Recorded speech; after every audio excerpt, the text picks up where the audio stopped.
E aí pessoal, eu sou o Breno Hayashi do canal Hightech e o vídeo de hoje é sobre o Gamakei MK61, um teclado mecânico 60% que tem um diferencial na estética. Ele já vem com keycaps do tipo Pudding. Na caixa nós recebemos o próprio teclado, um mini manual de instruções, um cabo USB-C trançado de 1,80 m, a ferramenta de remoção das keycaps e também a ferramenta de remoção dos switches, acompanhada de 2 extras para que você possa testar. Eles são os modelos Blue e Brown óticos da Gateron. O design mais compacto do MK61 me atrai bastante. Além de ser naturalmente menor pelo layout 60%, a carcaça dele basicamente não tem bordas.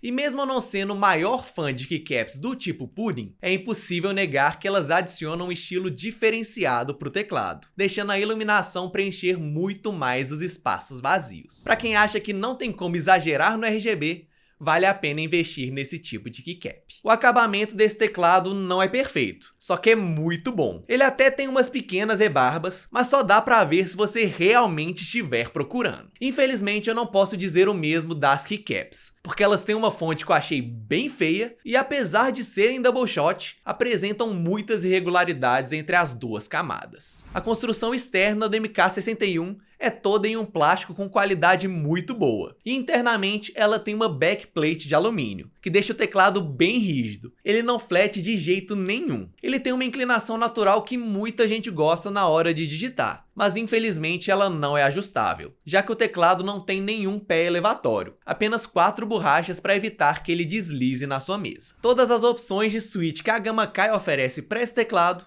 são óticos da Gateron. E no caso, eu escolhi os switches Yellow V2, que são lineares como Red, mas têm uma distância e força de acionamento menores, o que os torna um pouco mais velozes. A sensação ao clicar é agradável e o clique é bem silencioso. Pode ser uma bela opção para quem tem uma digitação mais leve.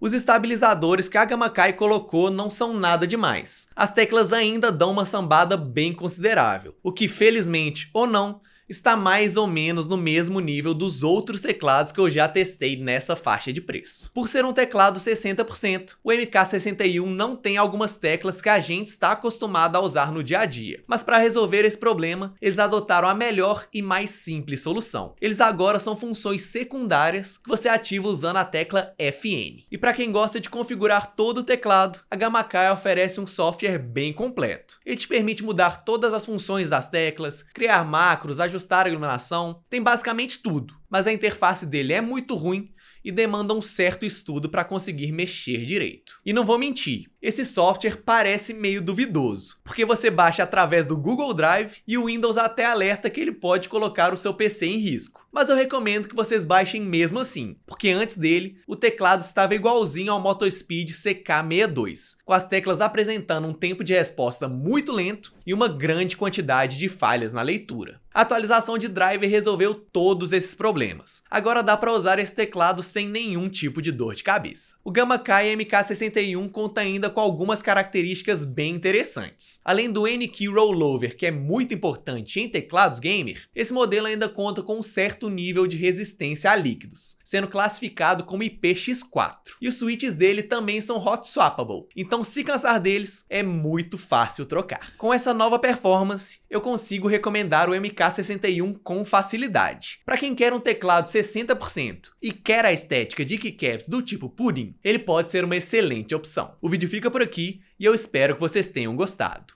Eu peguei o Gamakei MK61 na Banggood, então caso tenham interesse em olhar, o link está na descrição, junto com os links das minhas redes sociais. Vejo vocês em um próximo episódio. Valeu!